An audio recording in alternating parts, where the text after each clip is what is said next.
She heard everything she was never meant to hear.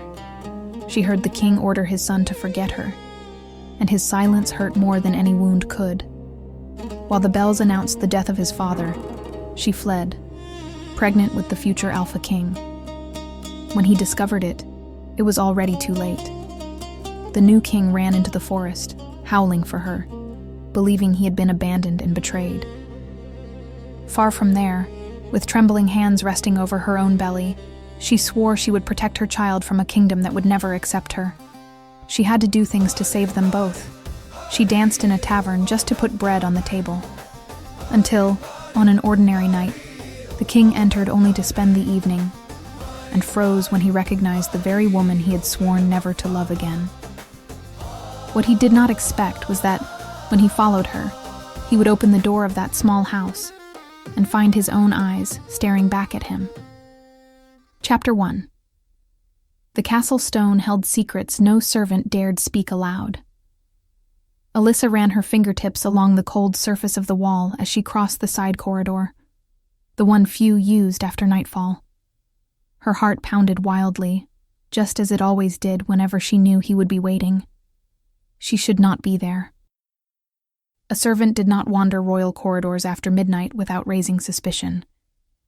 But Caius had a way of making the impossible feel inevitable, of turning the forbidden into something necessary. The door creaked as she pushed it open, and there he was, the Crown Prince of Drakenshire, future king, leaned against the mahogany table with his arms crossed, and that stare that undressed her without ever touching her skin. "I thought you wouldn't come," he said, his deep voice echoing through the small room. "I thought the same." Alyssa closed the door behind her, her hands trembling slightly. The guard on the third floor changed shifts. He almost saw me. Caius took 2 steps toward her, and the whole world seemed to shrink. He had that ability, filling any room completely just with his presence. "Almost is not enough to keep me away from you." When he touched her, placing his hand on the curve of her waist and pulling her against his body, Alyssa felt that familiar wave of heat spread through her veins. No matter how many times they found themselves like this, the sensation was always overwhelming, always new. "My father is worse," Caius murmured into her hair, his warm breath brushing her temple. "The healers say it's only a matter of weeks." Alyssa lifted her face to look at him, and she saw something rarely present in the prince's eyes. Fear. Not the fear of ordinary men, but the quiet terror of someone who knows his life is about to change in an irreversible way. "And when that happens," she began, but she could not finish the sentence. "When that happens, you will be mine." Caius held her face between his hands, his thumbs brushing her cheeks. "I don't care what they say. I don't care if the entire council rises against me. You are mine, Alyssa, my mate, my choice." She wanted to believe those words, but there was a brutal difference between a prince and a king. Caius could make promises now, while he did not yet carry the weight of the crown. But later, when the elders gathered to speak of alliances, of bloodlines, of what was best for the kingdom. "You're overthinking," he said, recognizing the expression she made whenever doubt consumed her. "I can see it in your eyes." "Then stop giving me reasons to doubt." The words slipped out sharper than she intended, but Caius only smiled. That slow smile that made something coil deep inside her. "When I become king," he whispered against her lips, each word cut by his unsteady breath, "the first thing I will do is declare you mine, before the whole kingdom." They remained like that for hours, tangled in the shadows of that forgotten room. 3 weeks passed like leaves swept away by the autumn wind. The king was fading in his chambers, surrounded by healers and counselors whispering about the transition of power. Alyssa continued her duties, cleaning halls, changing bed linens. But something had changed. For the past 5 days, her body had been betraying her in unfamiliar ways. sudden dizziness that forced her to lean against the walls, morning sickness that left her pale and trembling. It took her 2 days to recognize the truth when it struck her like lightning. She was pregnant, carrying the child of Caius.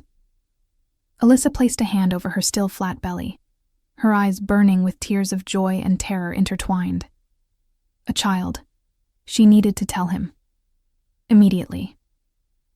Alyssa was finishing her work in the adjoining chambers near the royal room when she heard voices. The door was slightly open, and she instantly recognized the king's rough voice. "My son." The king coughed, a wet, painful sound. "You must forget that girl." Alyssa froze. Her fingers tightened around the cloth she was holding until her knuckles turned white. "Father, let's not discuss this now," Caius replied, sounding exhausted. "You need to rest. There will be no rest until you promise me. That servant, she is not suitable. The kingdom needs alliances, needs strength. A simple maid would ruin our bloodline, stain the crown's reputation." Every word felt like a blow. She always knew the king would never approve. But hearing those words aloud, spoken so coldly, was too painful to bear. "Father, promise me, Caius. Promise that when I am gone, you will do what is right for Drakenshire. Promise you will forget that childish fantasy." The silence that followed was louder than any scream. Alyssa held her breath, waiting, silently begging for Caius to say no. "Rest, father. We will talk about this when you are stronger." It was not a refusal, but it was not the defense she needed. Alyssa ran, dropping the fabric onto the floor, her tears already streaming down her cheeks. Her bare feet barely touched the cold stones as she crossed corridors, descended staircases, fleeing that conversation as if she could escape the truth it revealed. She had barely reached the servants' corridor when a voice stopped her. "My dear girl, why such haste?" She turned and found Counselor Maddox, an older man with narrow eyes and a smile that never fully reached his face. He always made her uneasy, as if he were constantly evaluating everything around him. "Forgive me, Counselor. I was just finishing my duties." "With tears down your face?" He stepped closer, and Alyssa instinctively stepped back. "Or is it because you heard things you should not have heard?" Her blood turned to ice. "I did not. Let us spare the lies, my dear." Maddox clasped his hands behind his back, his sinister smile widening. "I have eyes everywhere in this castle. Eyes that noticed your morning dizziness, your sickness." Alyssa felt the world collapsing beneath her feet. "You are carrying the prince's child," Maddox continued, as if discussing the weather. "And that, my dear, is a considerable problem for the kingdom's plans." "That is none of your concern," she managed to say, though her voice shook. "Oh, but it is. Anything that affects the crown is my concern." He pulled a heavy pouch from inside his robes, and Alyssa heard the clinking of gold coins. "This should be enough for you to start a new life, far from here, far from the prince who will soon be king and will need to make choices a simple maid cannot understand." "You're offering me money to disappear?" Alyssa whispered in disbelief. "I'm offering a solution that benefits everyone. You will have means to raise your child. The prince will fulfill his destiny without complications. The kingdom will remain strong. And if I refuse?" The smile vanished. "Then you will learn that accidents happen with alarming frequency in this castle, especially to disobedient servants, and it would be a shame if something happened to you, or to the child you carry." The threat was unmistakable. Alyssa looked at the gold, then at Maddox's impassive face, and felt the trap close around her like a wolf's jaws. She was alone, pregnant, with a powerful man threatening not only her life, but the life of her unborn child. Caius was with his dying father, facing pressures she could barely imagine. Even if she ran to him now, even if she told him everything, how could she know he would choose her? She had just heard the king demand he forget her. She had heard Caius's silence where a refusal should have been. "I do not have all night," Maddox said, shaking the pouch. With trembling hands, Alyssa took the gold. The weight was considerable, more money than she would see in years of work. Enough to sustain a child, at least for a while. "A wise decision," Maddox said with satisfaction. "I advise you to leave before dawn. And my dear, if you value your life and your child's, never return." He vanished down the corridor, leaving Alyssa alone with the gold that felt like stones in her hands, and the crushing sense that she had just sold not only her future, but her soul. That night, the castle drowned in mourning. The king died shortly after sunset, and the bells began to toll, announcing grief and the dawn of a new era. Servants rushed through corridors preparing funeral rites. Counselors gathered to plan the coronation, and amid all that chaos, no one noticed a young maid packing her few belongings and slipping out the side door before sunrise. Alyssa looked back only once, seeing the castle towers rising against the still dark sky, and laid a hand over her belly where the child of the future Alpha King grew. "Forgive me," she whispered, unsure whether she spoke to her child, to Caius, or to herself. Then she turned and walked toward the dense forest surrounding the kingdom, each step taking her farther from the only man she had ever loved, the only place she had ever called home. Pregnancy made it impossible for her to shift into a wolf, so she traveled in human form, her feet bleeding inside worn boots, her weakened body protesting the arduous journey. She avoided all nearby villages, fearing someone might track her, and slept hidden among the trees, surviving on berries and stream water. In the castle, Caius was buried beneath responsibilities. His father's burial required 3 full days of rituals, followed by preparations for his own coronation. He barely had time to breathe, much less search for Alyssa. When he finally found a moment and went to the servants' quarters, he discovered she was gone. "Has anyone seen her?" he demanded, his heart racing with a fear he could not name. The other maids shook their heads, avoiding his gaze. No one knew, or no one would say. Caius turned the entire castle upside down. He questioned guards, servants, anyone who could have seen Alyssa. But she had vanished like smoke, without a trace. Then Maddox approached him, his face marked by a mask of false concern. "My king," he began, using a title Caius was still growing accustomed to hearing. "I regret to bring troubling news, but I believe I must inform you about the girl you seek."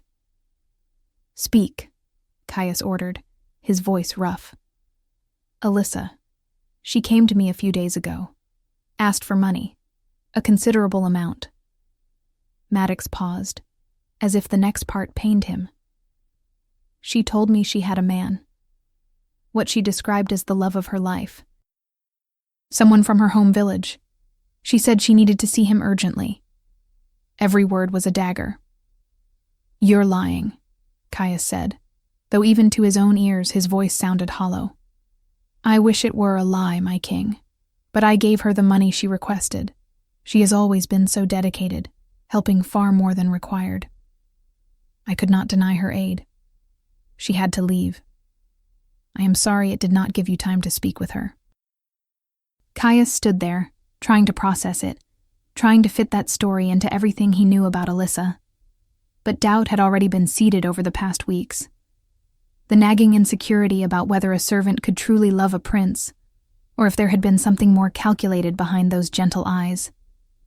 She had fled without a word, without an explanation, without even attempting to speak to him. What else could it be but betrayal? Something inside Caius shattered.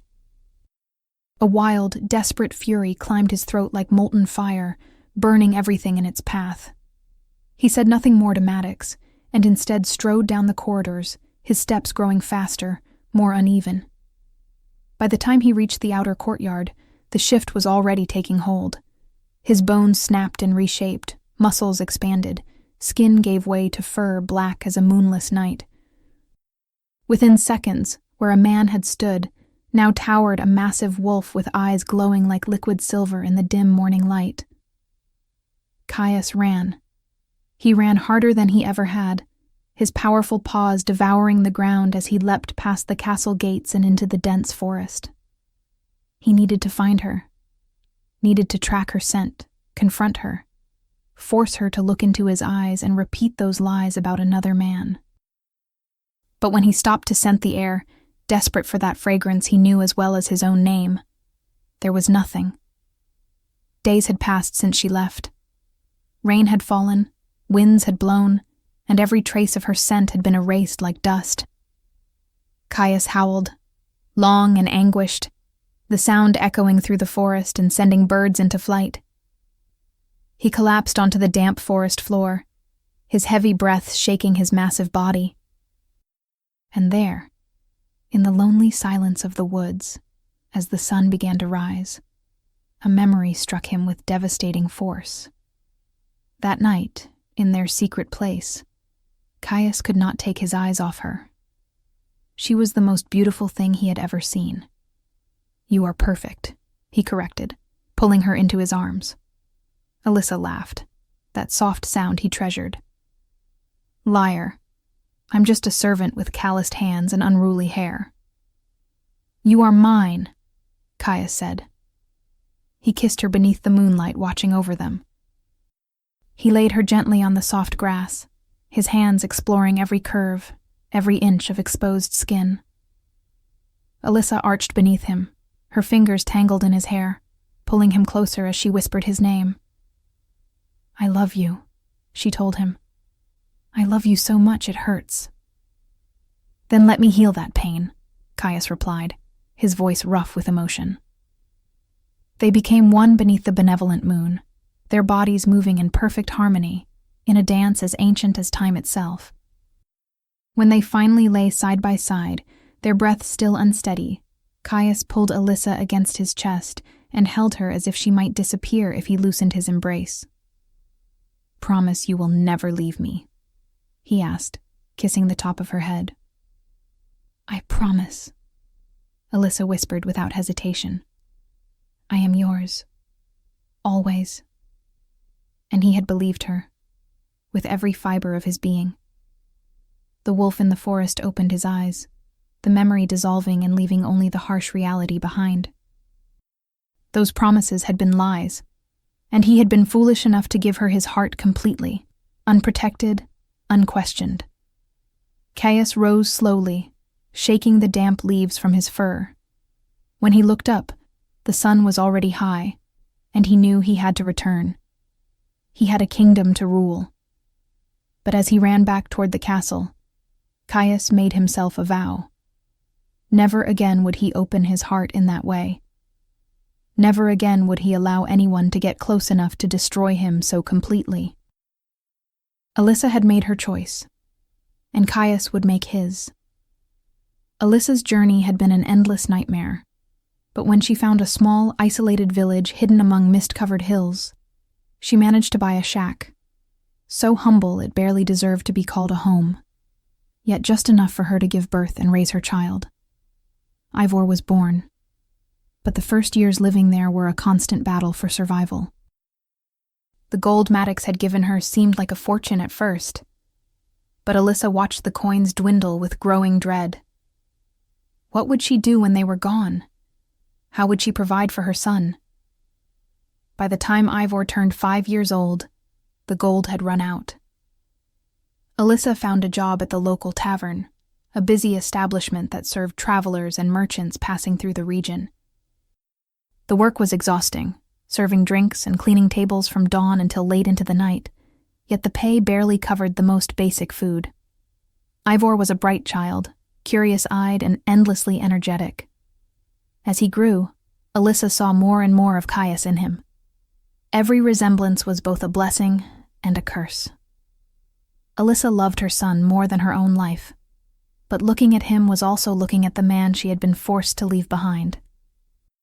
"Mom, can I have more bread?" Ivor asked one evening, his wide eyes fixed on the small piece she had placed on his plate. Alyssa looked at her own plate, empty except for an even smaller crumb. She had given almost everything to him, as she did every night. "Of course, my love."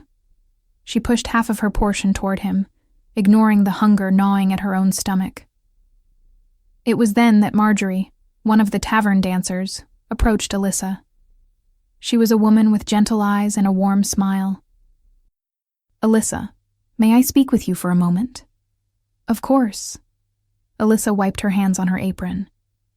"I've noticed that that things have been difficult." Marjorie hesitated. "And I've also noticed that you are extraordinarily beautiful. People stop to stare when you walk across the room." Alyssa frowned, not understanding where the conversation was heading. "What I'm trying to say is that our group needs another dancer. The pay is 3 times what you earn now. It would be enough for you and your boy to live comfortably." Alyssa's first instinct was to refuse. Dancing for drunk men, being looked at that way, wearing revealing clothes. "I need to think about it." "Of course." That night, Alyssa lay awake staring at the cracked ceiling of the shack. 3 times more. It meant real food on the table. She wasn't foolish. She knew dancing could attract unwanted attention from men who would assume she was available for more than entertainment. But she had her pride, her dignity. And above all, she had the special oil all she-wolves knew, the one that completely masked a wolf's natural scent. Some dancers used it to avoid getting into trouble. If she used the oil, no man would be able to track her by scent. They wouldn't be able to find her once she stepped off the stage. 3 days later, Alyssa accepted the offer. The first weeks were difficult. She had to learn the movements, the choreography, how to move in a way that entertained without appearing awkward. But Alyssa had always been naturally graceful, and soon she was dancing with a fluidity that made the tavern's customers stop drinking just to watch.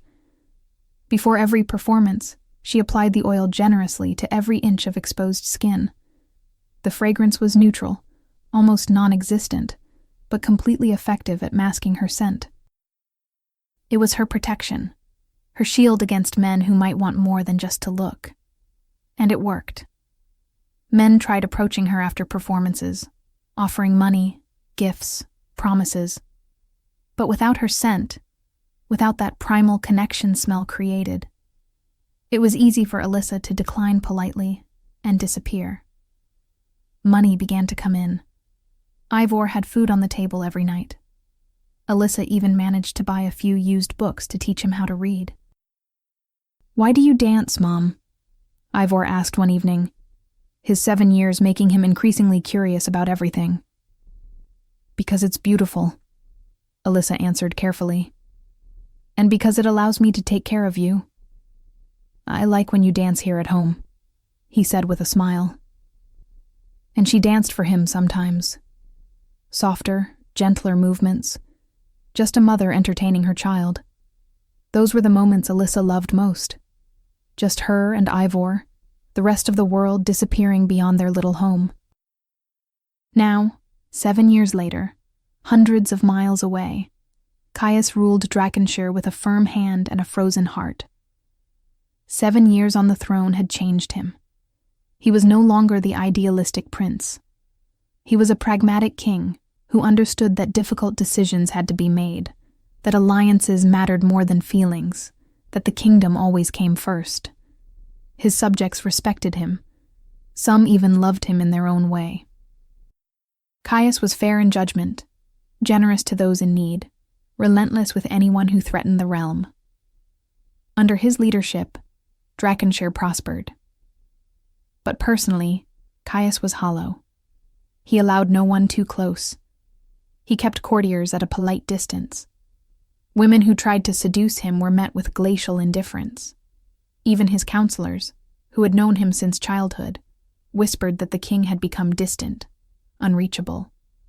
The only exception was Lucian, his beta.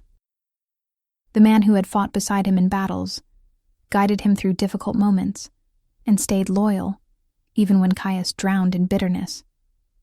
"You cannot keep living like this," Lucian said one night, as they remained alone in the throne room after a long meeting with the council.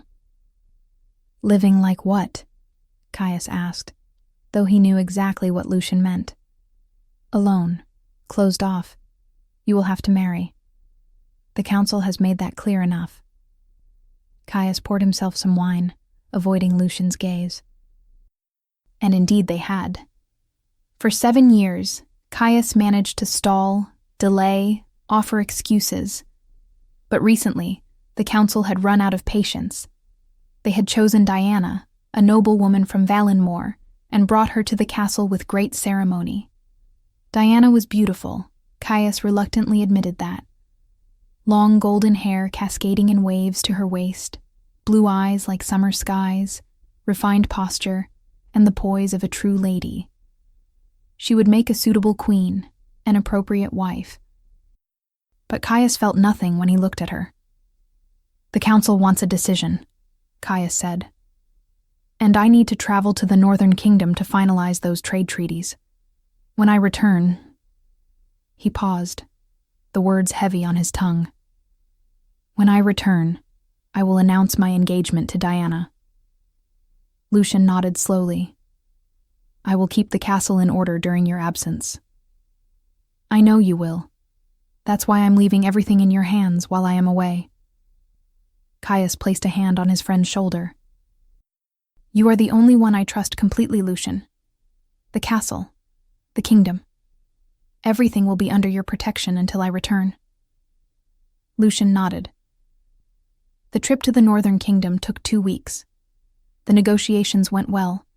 The agreements were signed, alliances strengthened. Caius fulfilled his role as king with the perfection everyone expected of him. But throughout the entire journey, through every meeting and every formal dinner, there was an emptiness in his chest nothing could fill. As if an essential part of him had been torn away 7 years ago and never returned. On the journey back, when night fell and his guard suggested they seek shelter, Caius agreed. There was a nearby village, small but seemingly prosperous, with lights glowing in windows and music floating through the air. "There," Caius said, pointing to a particularly lively tavern. "We will spend the night." His guards followed in silence, accustomed to a king who rarely smiled, but always knew exactly what to do. When Caius pushed open the tavern door, he was greeted by a wave of warmth, the smell of food and ale, and the buzz of lively conversation.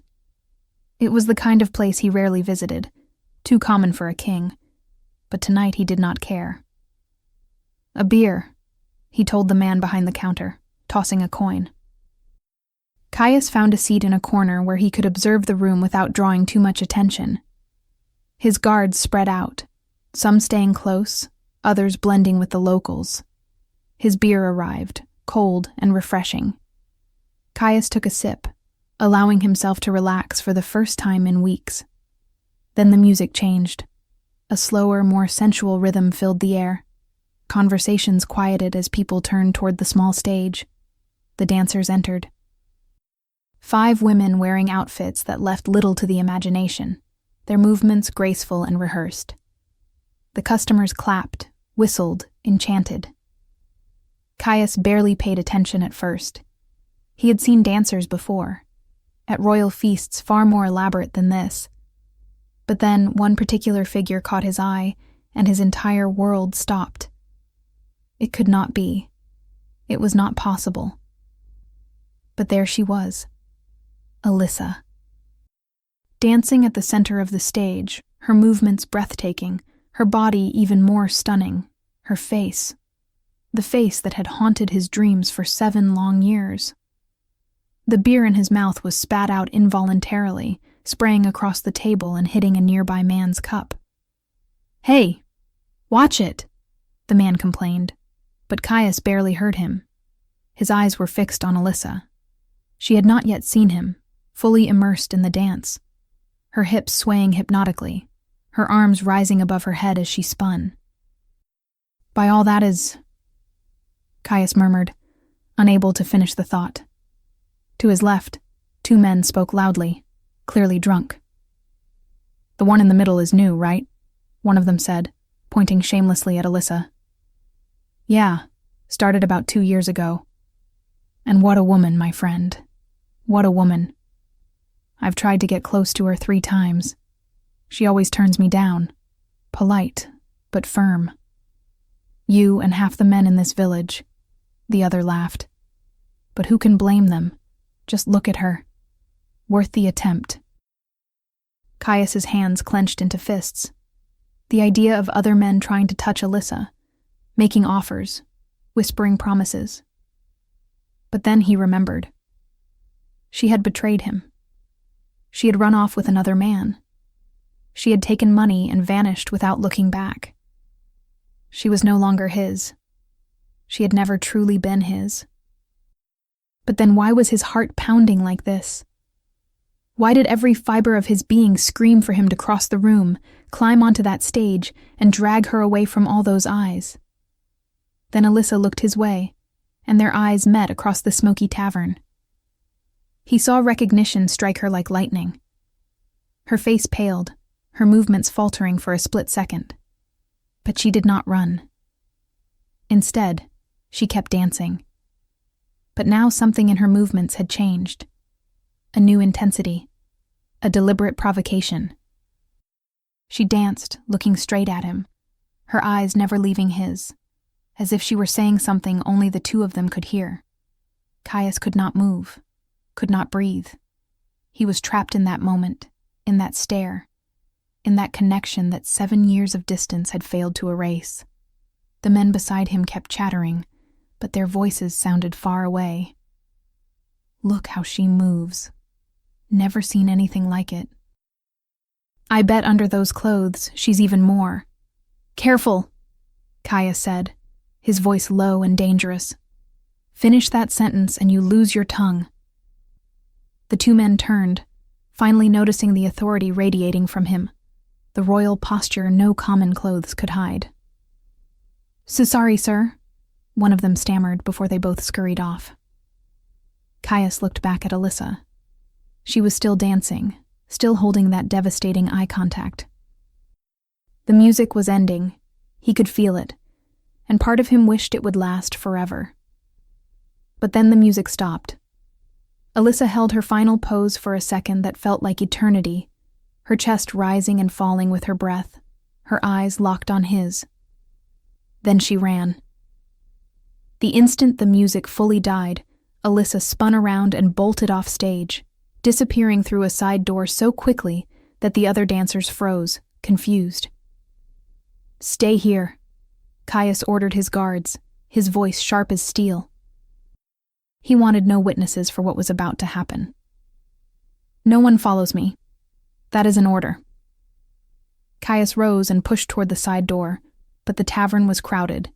Bodies blocked his path, drunk patrons bumped into him without recognizing him, and by the time he finally stepped into the dark night, Alyssa had already gained several seconds of distance. But Caius was a wolf, and wolves knew how to hunt. His eyes adjusted quickly to the darkness. There, in the distance, he saw a figure running toward the edge of the village, running as if her life depended on it. Caius followed in silence, keeping far enough not to alert her, but close enough never to lose sight. He watched her slip into a humble shack, little more than a hut, and shut the door quickly behind her. For a long moment, Caius simply stood there in the darkness, staring at the closed door. His heart pounded, a chaotic mix of anger, pain, desire, and something else he could not name. He drew a deep breath, trying to steady the storm inside him. Then, with firm, determined steps, he walked to the door and knocked. The sound echoed through the silent night.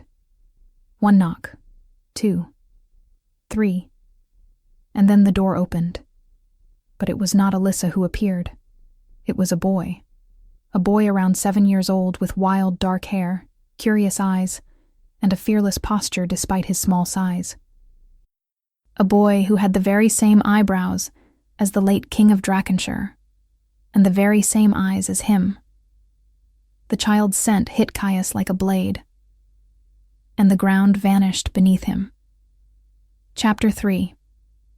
The boy stared at him with fearless curiosity, his head tilted to the side in a way that made Caius's heart clench painfully. He knew that gesture. He had seen his own father do it 1,000 times when he was evaluating something, thinking deeply. "Can I help you, sir?" Ivor asked, his voice clear and polite despite the late hour. Caius opened his mouth, but no sound came out. He was completely frozen, staring at that young face where fragments of his own bloodline were reflected with a clarity impossible to deny. Caius finally found his voice, though it sounded hoarse even to his own ears. "I need to speak with Alyssa." Ivor frowned, studying the stranger more closely. There was something about the man that unsettled him, but it was not fear. It was a strange feeling, like recognizing someone he had never actually seen before. "Mom!" he shouted, turning back into the shack. "There's someone here who wants to talk to you." Caius heard movement inside. Quick footsteps, the sound of something falling, a muffled exclamation. And then Alyssa appeared behind Ivor. Every trace of color had left her face. She was pale as the moon, her eyes wide with pure panic. Her legs almost gave out when she saw him standing there, so real, so close after 7 long years. For a moment, Alyssa thought she was dreaming, that this was just another of the nightmares that haunted her. But no. He was there. Caius, the king of Drakenshire, the father of her child, the man she had never stopped loving. Caius. His name left her lips like a broken sob. He stepped forward, moving into the faint light spilling from inside the shack, and Alyssa watched his gaze travel over the humble interior of the home, then drop to Ivor, still standing in the doorway. "He is my son." It was not a question. It was a statement, cold and sharp as steel. Tears began streaming down Alyssa's face instantly. 7 years. 7 years keeping this secret, this precious boy who was half her and half the man she had loved. And now that man was here, staring at Ivor with an expression she could not fully read. "Please," Alyssa began, her voice shaking violently. "Please do not." But Caius was already looking directly at Ivor again, studying each feature, each detail. "How old are you, boy?" "7, sir," Ivor answered, frowning at the tension in the air. 7. Caius repeated the word, and something flickered in his eyes. Pain, anger, recognition. "And your name?" "Ivor." "Ivor." The way Caius spoke the name was almost reverent, but there was such an intense current of emotion beneath it that the air itself felt charged. Alyssa could no longer hold herself together. She fell to her knees right there in the doorway, tears now running freely, her sobs tearing through the night. "Please," she begged, her hands clasping together in desperate supplication. "Please, Caius, do not take him from me. Please, I am begging you. You can hate me, you can do whatever you want to me, but do not take my son. He is all I have. Everything. Please." Ivor went completely still as he watched his mother cry like that. His mother was strong. She was his rock, his shield. But now she was on her knees, begging a stranger, and the fear Ivor felt was visceral. "Mom." His voice came out small, frightened. He ran to her, throwing himself into her arms, and Alyssa clutched him with desperate strength, as if she could protect him through sheer force of will. "It is all right, my love," she whispered through her sobs, even though she knew it was a lie. "It is all right." But Ivor looked at the tall man watching them, and instinctively knew nothing was all right. "Who is he?" Ivor asked, his voice trembling. "Why are you crying? Why did you tell him not to take me away from you?" Alyssa could not answer. She was crying too hard, shaking too much. It was Caius who spoke, his voice cutting through the air like a blade. "Because I am your father, and you are coming with me." The world seemed to stop. Ivor froze in Alyssa's arms, his eyes widening as he tried to process those words. "My father?" he repeated, looking between Alyssa and Caius. "No," Alyssa sobbed. "Please, Caius. He is just a child." "Please." "A king's son," Caius said, his voice still cold, but with something else underneath, something struggling to surface. "My son will not live like this. In this misery, with a mother who dances in taverns for drunk men." The cruelty in the words made Alyssa flinch, as if she had been physically struck. Ivor, however, felt only anger. Anger at seeing his mother like that. Anger at hearing this stranger, this supposed father, speak of her that way. "My mother is not bad," he shouted, pulling away from Alyssa and planting himself between her and Caius, fists clenched. "She takes care of me. She works hard so I can eat. She is the best mother in the world." Caius looked at the boy, at that fierce courage in someone so small, and felt something shift inside his chest. Pride, admiration, a father's love awakening for the first time. "I am sure she is," Caius said, his voice softening just a fraction. "But that does not change the facts. You are my son, heir of Drakenshire, and your place is in the castle, not here." "I am not going anywhere," Ivor declared, though tears now shimmered in his own eyes. "I am not leaving my mother." "Ivor." Alyssa tried to pull him back, but he resisted. "No, Mom, he does not get to command us. I do not care if he is a king or whatever he is." The boy's bravery, even as fear trembled through him, made Caius take a step forward, then another, until he stood right in front of Ivor, looking down at that young face that mirrored so much of his own. "Are you afraid?" Caius asked quietly. "Yes," Ivor admitted, his chin trembling. "But I will not let you hurt my mother." "And if I promised I would not hurt her? Why would I believe you? I do not even know you." Caius slowly knelt, lowering himself to Ivor's eye level. Up close, the resemblance was even more striking. This was his son, his flesh and blood. A piece of himself he had never known existed. "You are right," Caius said, his voice losing some of its hardness. "You do not know me, and I do not know you, but that is going to change, because you are my son, Ivor. And I have always dreamed of having a son as brave and fearless as you." Ivor blinked, confused by the shift in tone. "Dreamed?" "Yes. Someone who would defend what he loves. Someone strong and loyal." Caius reached out, hesitantly resting a hand on the boy's shoulder. "Someone exactly like you." "I do not understand." Tears now streamed down Ivor's face. "Why do you want to take me away?" "Because you deserve more than this." Caius gestured around the shack. "You deserve education, training, a life worthy of who you are.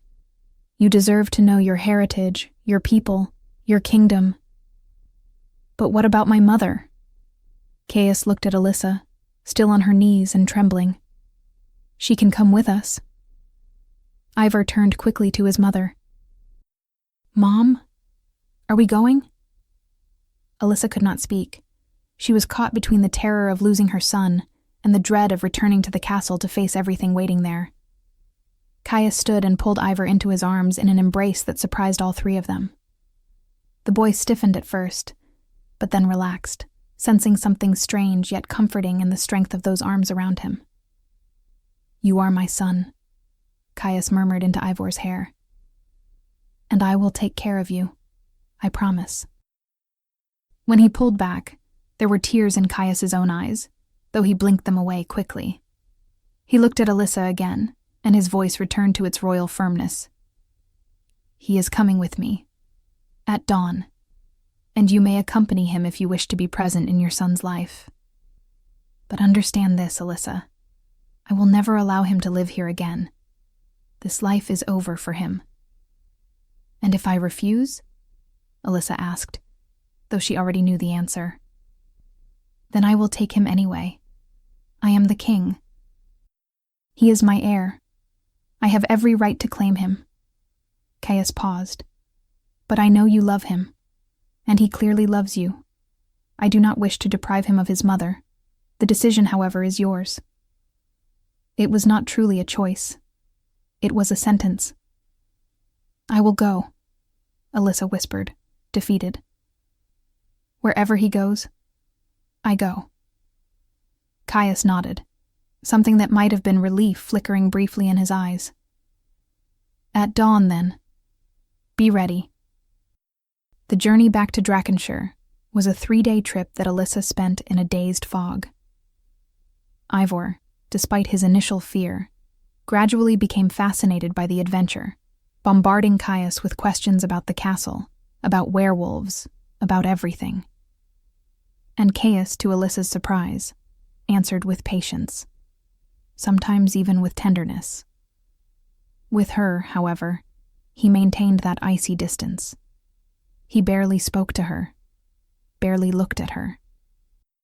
It was as if she were merely an unavoidable accessory brought along solely because their son loved her. When, on the 3rd day, the towers of Drakenshire finally appeared on the horizon, Alyssa felt her stomach twist. There it was. The castle she had fled. The place of so many painful, precious memories. "It is huge!" Ivor exclaimed, practically bouncing in his saddle. "Father, is that really where you live?" "Where we live," Caius corrected, and Alyssa noticed how he emphasized the we. "From now on." The gates opened as they approached, guards bowing as they recognized their king. Caius rode through them with the natural authority of one born to rule, and Alyssa followed, feeling the curious eyes of servants and soldiers on her. When they dismounted in the main courtyard, Lucian was waiting there, and his eyes widened when he saw Alyssa. "My king," he began, clearly confused. "We were not expecting—" "Lucian," Caius cut in, placing a hand on Ivor's shoulder beside him. "This is Ivor, my son." The beta froze, looking between Caius, the boy, and Alyssa. Understanding and shock flashed quickly across his features. "Your son?" "Yes. Take them to the chambers in the East Wing, the best available. Make sure they have everything they need." "Yes, my king." Caius knelt in front of Ivor one more time. "Go with Lucian. He will show you your new rooms. I have matters to attend to, but I will see you soon." "Do you promise?" Ivor asked, already forming an attachment to the father he had just met. "I promise." Caius touched his son's cheek gently before rising. His eyes met Alyssa's for a brief moment, and she saw there a violent storm of emotions he was barely containing. Then he looked away, back to Lucian. "Once they are settled, summon the council. An urgent meeting. I have something important to announce." "Yes, my king." As Lucian led Alyssa and Ivor through the familiar corridors, the boy did not stop talking, amazed by everything. But Alyssa barely heard him. She was back, in the castle, and everything was about to change again. The chambers were magnificent. A large main bedroom with a massive bed, a smaller adjoining room for Ivor, a sitting area with fireplaces and fine furniture she had never dared to touch when she was just a servant. "This is for us?" Ivor asked, incredulous. "Yes," Lucian replied kindly. "All yours. If you need anything, just ask any servant." After he left, Ivor explored every corner, touching everything with reverent awe. But eventually he noticed that Alyssa was sitting in silence, staring at her hands. Mom, you are not happy? Alyssa pulled him into her arms, kissing his head. I am happy for you, my love. Very happy. And it was true. But she was also terrified of what was coming. The council chamber was full when Caius entered. The elders were already seated, Maddox among them, and all of them looked curious about the reason for such an urgent summons. My king, the eldest counselor began, what matter of such importance demands our presence immediately upon your return? Caius stood before them, hands clasped behind his back, his posture entirely regal. I discovered something during my journey, something that will change Draconshire's future. He paused, letting the tension build. I have an heir. Silence reigned for 3 heartbeats. Then voices erupted. An heir? But, Your Majesty, you are not married. Diana has not yet.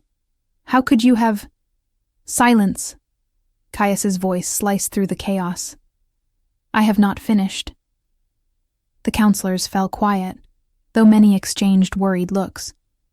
I have a son, born 7 years ago. His name is Ivor, and he is now residing in the castle. Maddox had gone completely pale. His eyes widened in dawning comprehension and panic as he did the math in his head. 7 years, one counselor murmured. Then he was born around the time of your coronation? Exactly. He was conceived before my father's death. And the mother? Another asked, though his tone suggested he already suspected. Alyssa. Some of you may remember her. She worked here as a servant. The room exploded again in whispers. Maddox looked as if he might faint. My king, he began, his voice shaking. Surely you are not considering. I am declaring Ivor as my son and son of my blood, Caius said firmly. He will be raised here, receive proper education, combat training, everything a prince requires. But he is a bastard, one of the younger counselors protested. Born out of wedlock, by the laws of Draconshire, a bastard cannot inherit the throne. Caius felt rage boiling inside him, but kept his face a mask of control. I am aware of the law. Then your majesty knows that even as your blood, he has no succession rights, another elder added, his tone gentler but no less firm. The law is clear. Only children born of legitimate unions may inherit. The law was made by men, Caius said, his voice dangerously low, and it can be changed by men. Altering succession laws requires full council approval, Maddox said quickly, regaining his composure. And I must say, Your Majesty, it would be extremely difficult to obtain such approval. Traditions exist for a reason. Caius fixed him with a stare so intense the counselor flinched. Ivor is my son, my blood. And he will be treated with every respect and privilege that position deserves, regardless of what the law currently says about succession. That is not up for debate. No one is suggesting otherwise, Your Majesty, the eldest counselor said. The boy may certainly live in the castle, receive education, be recognized as your son. But regarding the line of succession, he shook his head. Until you marry and have legitimate heirs, the question of succession remains complicated. You have Diana, another counselor added, a perfect bride. Marry her, have legitimate children, and the matter resolves itself. Caius's hands clenched into fists behind his back. Technically, they were right. The law was on their side. But every part of him rebelled at the idea that Ivor, his son, his flesh and blood, could not inherit what was rightfully his. This discussion is not over, he said, his voice icy. I will find a way to change those laws. And you would do well to remember that I am the king. My will should not be so easily dismissed. No one is dismissing your majesty's will, Maddox replied smoothly, though there was a triumphant glint in his eyes that made Caius want to strangle him. We are merely reminding you of the legal realities that govern our realm." Caius looked around the room, seeing resistance on every face. They would not yield easily. Perhaps they would not yield at all. But he was the king, and he would find a way. "This meeting is over," he declared abruptly. "You are all dismissed." The counselors rose and bowed before filing out, but Caius could already hear their whispers as soon as they were beyond the chamber doors. Lucian, his beta, later asked what he intended to do to make everyone accept Ivor as legitimate heir.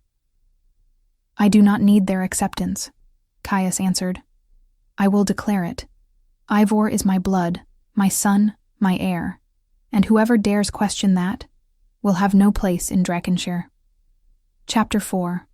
The first days in the castle were a strange mix of wonder and torment for Alyssa. Ivor was absolutely enchanted by everything. He woke before dawn, racing around their chambers to explore every corner, running his hands over the fine furniture as if it were treasure, peering out the window at the courtyard where the knights trained. To him, it was a dream made real, an adventure straight out of the stories Alyssa used to tell before bed. But for Alyssa, every corridor was a memory. Every stone held a fragment of the past she had tried so desperately to forget. There was the side staircase where Caius had cornered her for the first time, stealing a kiss that had left her breathless. There was the little alcove where they had hidden one night when a guard passed too close. And there, that corridor leading to the gardens, where he had taken her beneath the moonlight and whispered promises that had sounded eternal. "Mom, can we go explore?" Ivor tugged at her hand on the third day, his eyes shining with excitement. Alyssa forced a smile. "Of course, my love." They walked through the corridors, Ivor occasionally running ahead to admire a suit of armor, a tapestry, a window overlooking the distant mountains. Alyssa followed more slowly, feeling the weight of the gazes that tracked them. The servants watched. They whispered to one another when they thought Alyssa was not paying attention. "That is her," a maid murmured to another as they passed. "The tavern dancer the king brought back. I heard she seduced him years ago. Got pregnant on purpose to trap him. Poor Lady Diana. Imagine having to share the castle with that." The words cut like knives, but Alyssa kept her face neutral, unreadable. She could not show weakness, not here. Not where everyone seemed to be waiting for her to fail, to prove she was exactly what they thought of her. It was during one of these walks that Alyssa overheard the conversation that hurt the most. She was passing by a group of court ladies gathered in one of the smaller halls. Ivor had run ahead to look at the gardens through a large window, so Alyssa was momentarily alone when their voices reached her. "Lady Diana truly is the most beautiful woman in all the kingdoms," one of them was saying, her tone reverent. "Hair like molten gold, eyes like sapphires, a true queen." "And so kind as well," another added. "No wonder the king chose her." "I cannot imagine how she must feel with that woman in the castle. If it were me, I would not bear it. But Lady Diana is far too well bred to show it. She has class, something a mere servant will never have." Alyssa felt tears burn her eyes, but she blinked them away quickly. She had no right to feel wounded by such words. They were right, after all. Diana was everything Alyssa could never be. Noble, elegant, suitable to stand at a king's side. "Mom," Ivor called to her from the gardens. "Come see! There are swans on the lake." Alyssa forced her feet to move, to carry her away from those cruel voices, and went to her son, who was pointing excitedly at the white birds gliding gracefully across the water. But the words remained, echoing in her mind. And for the first time since arriving, Alyssa seriously wondered if she had made a mistake. Perhaps she should have refused to come. Perhaps she should have let Caius take Ivor alone.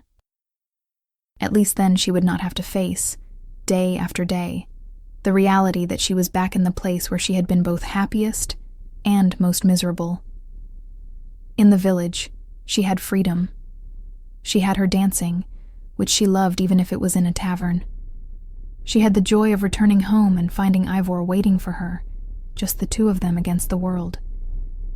Here, she was merely tolerated. "You are sad," Ivor said suddenly, looking up at her with eyes far too perceptive for his age. "No, my love. Just tired. You do not like it here." It was not a question. Ivor knew his mother too well to be fooled. "I like seeing you happy," Alyssa answered honestly, "and you are happy here." "But you are not." Alyssa knelt, cupping her son's face between her hands. "My happiness is wherever you are. Always." Ivor hugged her tightly, and Alyssa closed her eyes, letting that pure, unconditional love strengthen her. For him, she would endure anything. Even this. Diana was in the gardens when she decided she needed answers. For 3 days, rumors had raced through the castle like wildfire. The king had a son. A woman from his past had returned. Everything was changing, and no one seemed willing to give her a straight explanation. She found Caius in the library, studying old documents with such intensity that a frown had settled permanently on his brow. "Your Majesty," she said softly, and Caius looked up, surprise flickering in his eyes. "Lady Diana." "I did not hear you come in. Forgive the intrusion." Diana closed the door behind her, an action that made Caius raise an eyebrow. "But I need to speak with you, about the rumors." Caius sighed, shutting the book he had been reading. "I imagine you do." "It is true then? You have a son?" "Yes." There was no reason to deny it. "Ivor, he is 7 years old. And his mother is here, in the castle." "Yes." Diana took a few steps forward, her hands clasped neatly in front of her in a perfectly proper posture. "I must ask, Your Majesty, do you still love her?" The question caught him off guard. Caius fell silent for a long moment, wrestling with emotions he had tried to bury deep. "I loved her," he said at last, his voice careful. "Long ago. Deeply. And now?" "Now." Caius rose and walked to the window. "Now I know she is an opportunist who used me. Who ran off with another man when she got what she wanted." Diana frowned. "Then why bring her back?" "For Ivor. He is my son, my blood, and he loves his mother. I did not want to deprive him of her." "But you believe she betrayed you?" "Yes." "Based on what?" Diana pressed. "Have you spoken to her, given her a chance to explain? Or are you drawing conclusions based on what others told you?" Caius turned to face her, surprised by the sharpness of the question. "She asked for money to go see another man and disappeared. That is not a conclusion. That is fact. Circumstances matter, Your Majesty. They always matter." Diana stepped closer. A desperate woman can do things a safe woman would never do, especially if she is protecting something or someone. The implication was clear, and Caius felt something stir in his chest. Doubt. Possibility. "Why are you defending her?" "I am not defending anyone. I am simply suggesting that perhaps there is more to the story than you know." Diana paused. "And now I must ask the obvious question. What happens to our engagement?"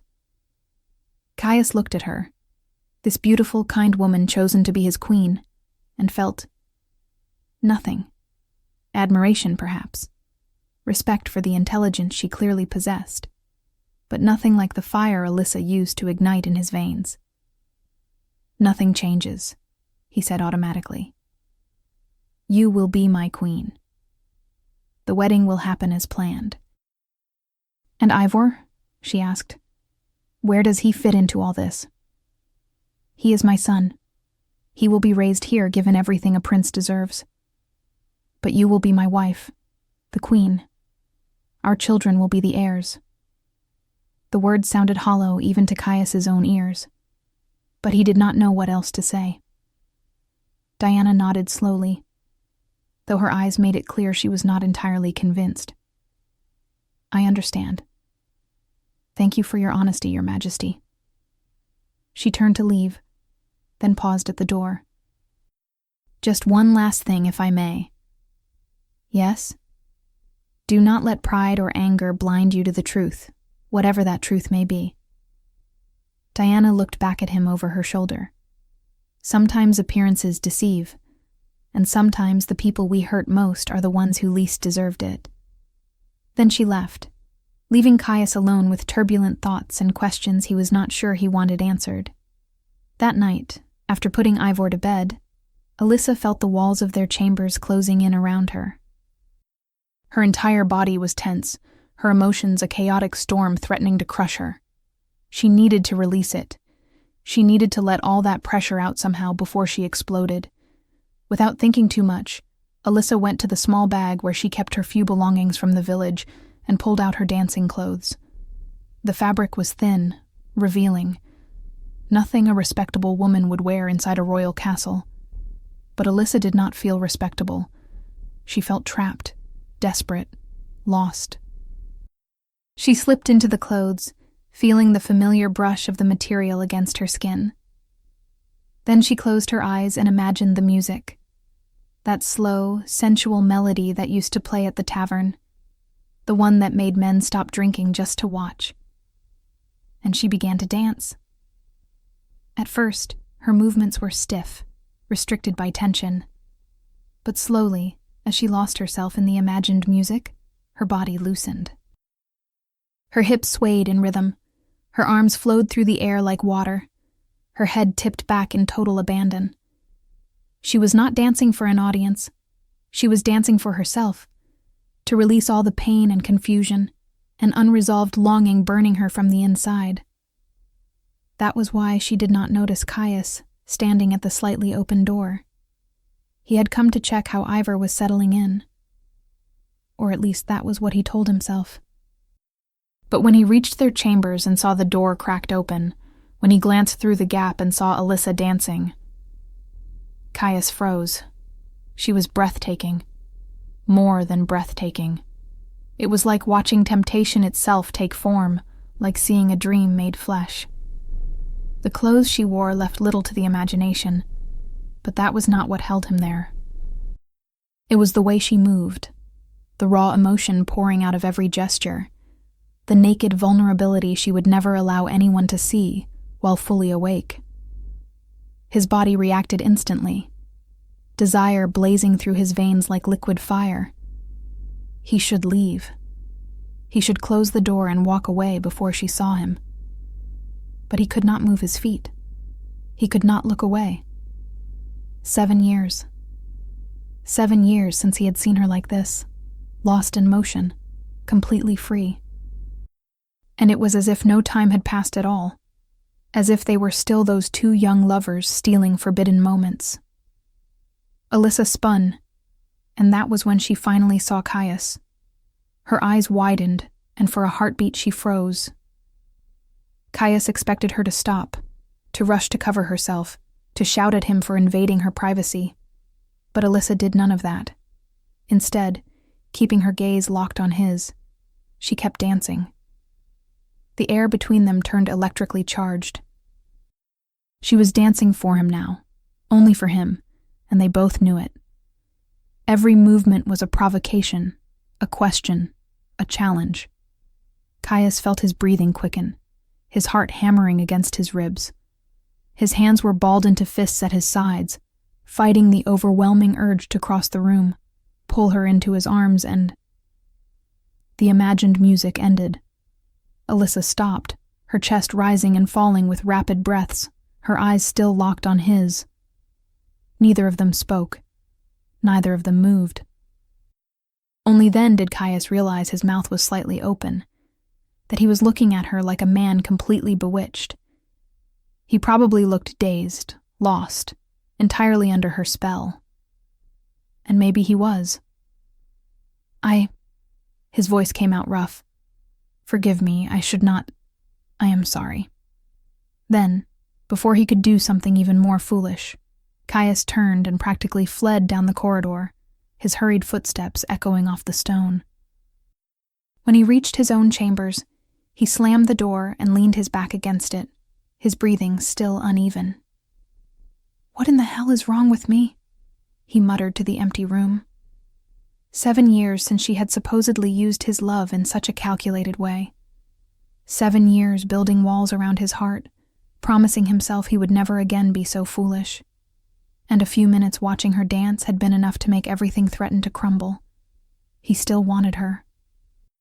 Even after she had betrayed him, even with Diana waiting to become his queen, even knowing how utterly wrong it was, he still desired her, with an intensity that bordered on painful. You are pathetic, he told himself, pushing away from the door and walking to the window. But even as he stared out into the dark night, all he could see was Alyssa. Dancing, moving, looking straight at him with those eyes that seemed to see through every defense he had ever built. In her own chambers, Alyssa sat on the edge of the bed, trembling. What had she done? Why had she kept dancing when she saw him? Why had she not stopped, covered herself, behaved like any sensible woman would? But she knew why, even if she did not want to admit it. Because part of her wanted him to see her like that, wanted to remind him of what they had shared, of the fire that had once burned between them. Wanted to provoke him, to make him feel at least a fraction of the desperate desire that still consumed her. It was wrong, terribly wrong. But her heart, her traitorous body, did not seem to care about logic or reason. Alyssa lay down, pulling the blankets over herself, as if they could protect her from her own thoughts. This is madness, she whispered into the darkness. Complete madness. But even knowing that, even understanding she was playing with fire, she could not entirely regret those moments. Seeing him look at her that way again, desire and conflict warring in his eyes. At least now she knew he was not completely indifferent. That beneath all that coldness and resentment, there were still embers of what had once been a consuming blaze. And Alyssa did not know whether that comforted or terrified her. Probably both. 2 days passed in tense silence. Caius avoided Alyssa's chambers, though he spent time with Ivor in other parts of the castle. Alyssa kept herself busy caring for her son, exploring the castle less, trying to make herself invisible. But fate, as always, had other plans. It was mid-afternoon when Ivor was having his sword lesson. The master-at-arms was teaching him a particularly tricky move, a defense against overhead attacks. Like this, the man demonstrated. You block with the sword at an angle, then turn to... But the wooden sword was worn, invisible cracks weakening its structure. When Ivor tried the move, the wood snapped, and a sharp piece flew toward his body. He tried to dodge, but he was not fast enough. The wood slashed his stomach, a deep cut that began bleeding immediately. Ivor screamed, more from surprise than from pain, and clapped his hand to his belly. When he saw the blood on his fingers, panic hit. Mom! Alyssa, who had been watching from a distance, felt her heart stop. She ran faster than she had ever run, reaching Ivor's side in seconds. Let me see, she said, trying to keep her voice calm, though terror was roaring inside her. The cut was deep, blood running down Ivor's abdomen and staining his clothes. It did not look life-threatening, but it was ugly, and needed attention immediately. Come on. Alyssa scooped him up in her arms, even though he was really too big for that, and began running toward their chambers. It is going to be all right, my love. It is going to be all right. But tears were already streaming down her face as she ran, panic taking over. Someone call the healer, she shouted to the watching servants. Now! When she reached their rooms, She laid Ivor carefully on the bed and grabbed clean cloths to press against the wound. "It hurts, Mom," Ivor whimpered, and seeing her brave boy like that, so vulnerable and scared, shattered Alyssa's heart into 1,000 pieces. "I know, my love. I know. But the healer will be here soon, and she will make you better again." The door burst open and Caius strode in like a storm. Someone must have told him about the accident. "What happened?"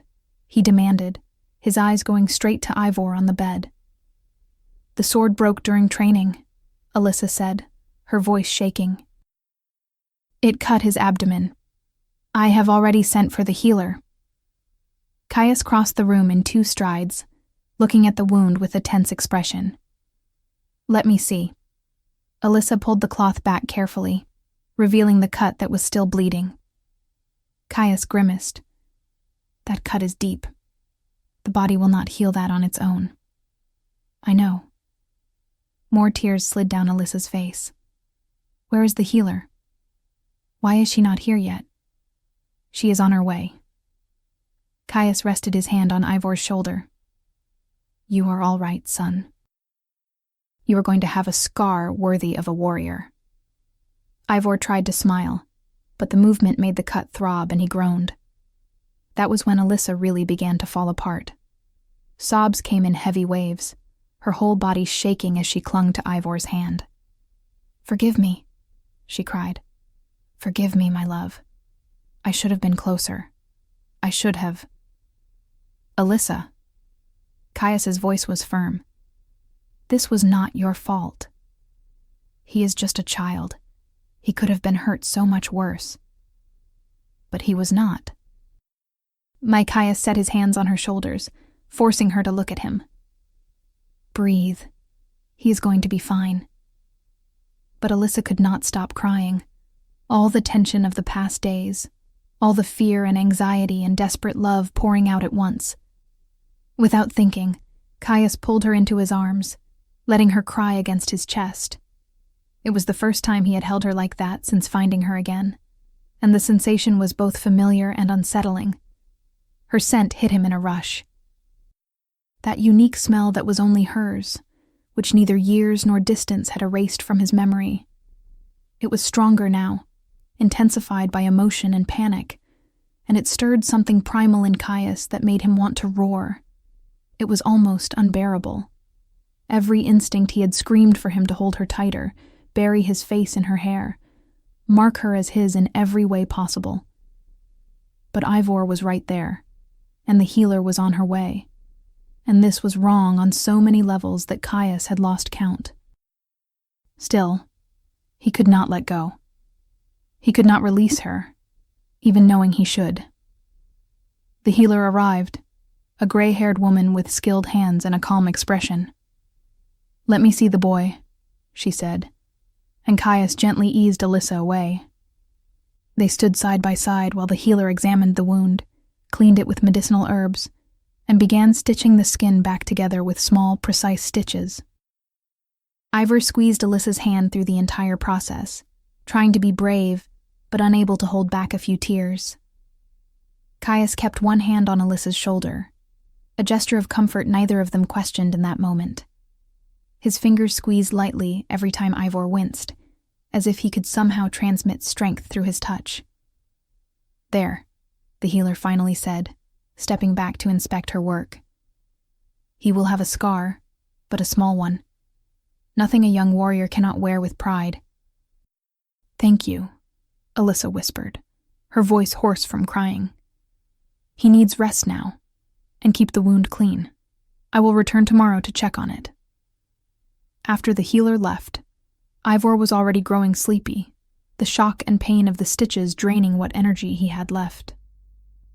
"Sleep, my love," Alyssa said softly, stroking his hair.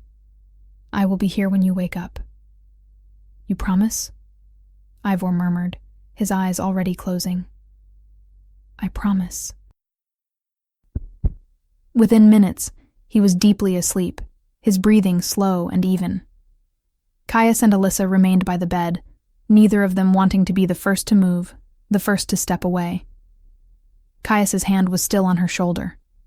And even now, with Ivor safe and resting, he could not bring himself to lower it. At last, Alyssa turned to look at him, and their faces were so close he could count every eyelash. "Thank you," she whispered, "for being here."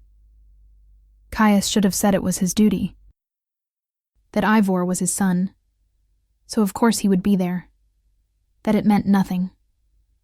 But the words that came out were different. Always. Chapter 5. The silence in the room was broken only by the soft sound of Ivor's sleeping breaths. Caius and Alyssa were still side by side at the foot of the bed, neither of them wanting to be the first to step away, to break that fragile moment of truce. It was Caius who finally spoke, his voice low so as not to wake their son. "We need to talk." Alyssa felt her stomach tighten. She nodded, following him to the sitting area of the chambers, far enough from Ivor not to disturb him, but close enough to hear if he woke. Caius stood for a long moment, staring out the window at the gardens bathed in the light of late afternoon. When he finally turned to face her, there was something in his eyes Alyssa could not fully decipher. "Why did you leave with another man?" Alyssa blinked, confused. "What other man? What are you talking about? Do not pretend ignorance." Caius's voice was controlled, but there was an undercurrent of pain beneath it. "Maddox told me. He said you asked for money to run away with your true love. Someone from your home village. What happened? Where is this man now? Did he abandon you?"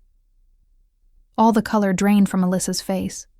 There were so many accusations at once, but her understanding of what had really happened was beginning to take shape. "Caius, there was never another man. Then why did you take the money? Why did you disappear without a word?" He had believed that lie for 7 long years, thinking she had betrayed him. "Because I was terrified," she whispered, her voice trembling. "And pregnant. And alone." Caius went utterly still. "Pregnant?" "Yes. I found out that day, the day your father died. I was going to tell you that night. I was so happy, Caius, so full of hope." She paused, the memory still raw even after all those years. "But then I heard the conversation. Your father talking to you, saying I was not suitable, that I would ruin the bloodline, that I would stain the crown's reputation.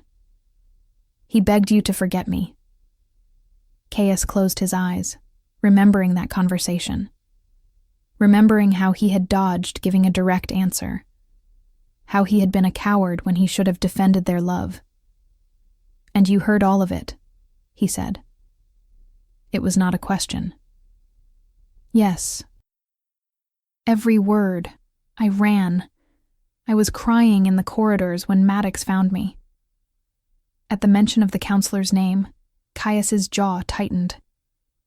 "What did he say to you?" "That he already knew about the pregnancy, that he had spies watching me, that I was a threat to the kingdom's plans." The words poured out of her now.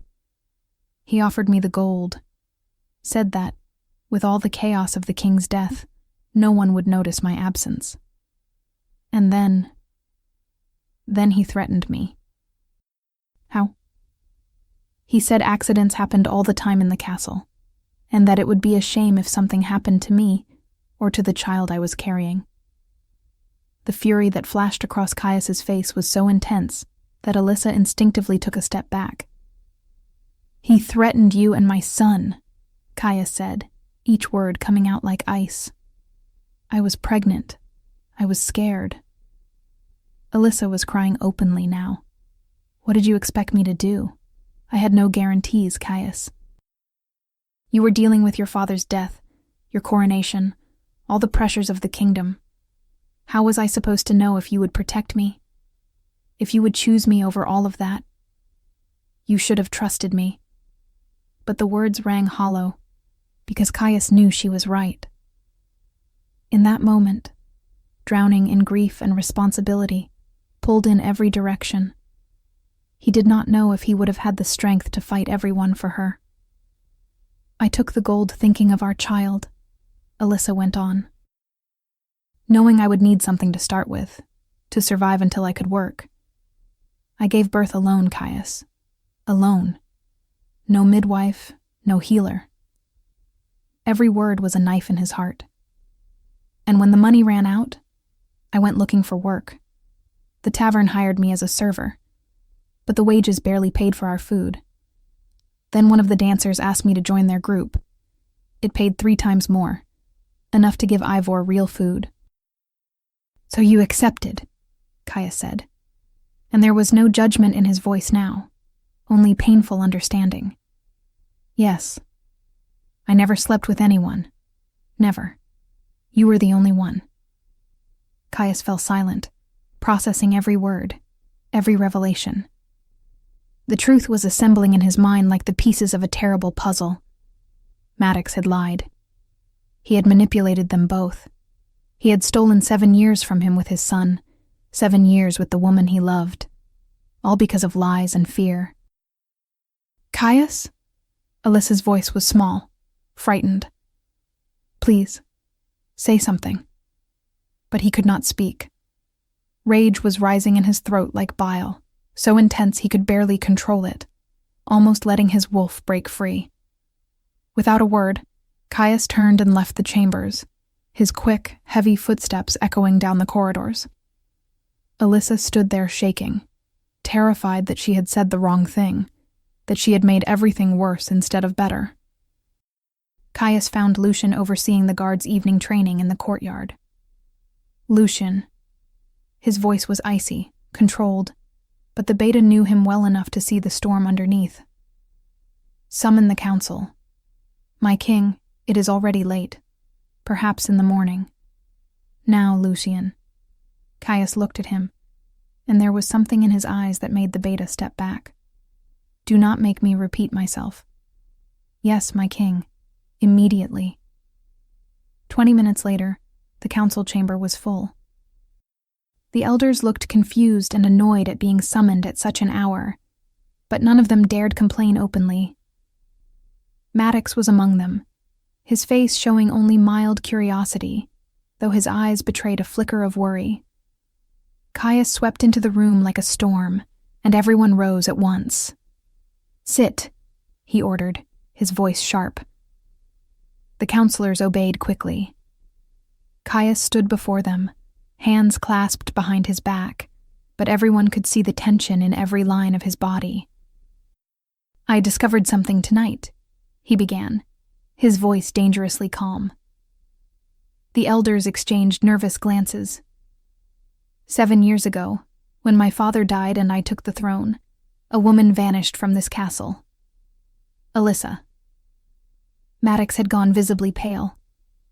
What you do not know is that she did not leave of her own free will. The silence in the room was absolute. She was threatened.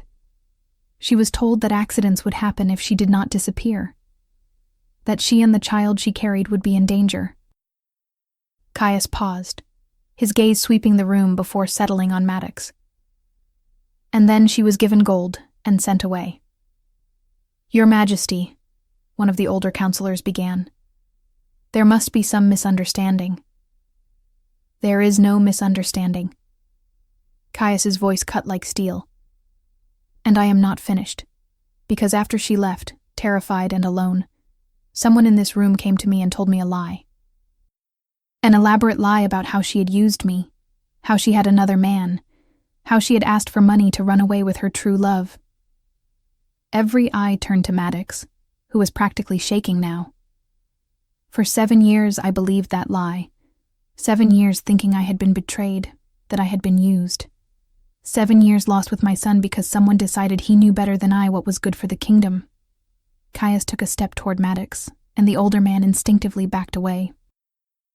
Stand up, Caius ordered. Maddox rose on trembling legs, his usual arrogance completely gone. Your Majesty, I did everything for the good of the realm. I only did what your father asked. Your father, may his soul rest in peace, said himself that the girl was not suitable. You only decided to manipulate your king, Caius cut in, his voice so cold it seemed to freeze the air. You decided to threaten a pregnant, defenseless woman. You decided to lie to me about something that completely changed the course of my life. I was protecting the throne, protecting the bloodline. You were protecting your own power. Caius took another step, and Maddox all but cowered. Protecting your influence over a young king in mourning. And in the process, you destroyed lives. You stole 7 years of my life with my son. You forced my son's mother to live in poverty. The room was so silent that every breath could be heard. Your Majesty, please. Maddox fell to his knees. I was only trying to... Silence. The word cracked like a whip. I do not want to hear any more of your lies.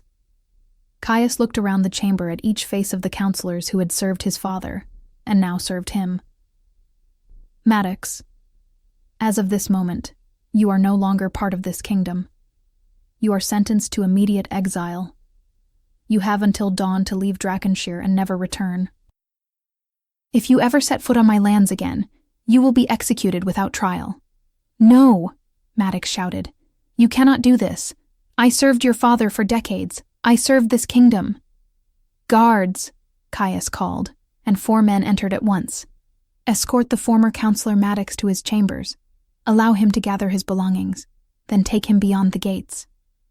The guards seized Maddox by the arms, and the older man struggled briefly before realizing it was useless. You will regret this, he screamed as he was dragged away. You will see that I was right.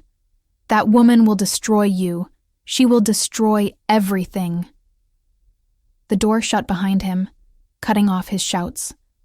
Caius turned to the remaining counselors, all of them looking shocked and more than a little afraid. Does anyone else have something to say about my choices? He asked, his voice still deadly. Anyone else eager to decide my life for me? No one spoke. No one even dared breathe too loudly. Good.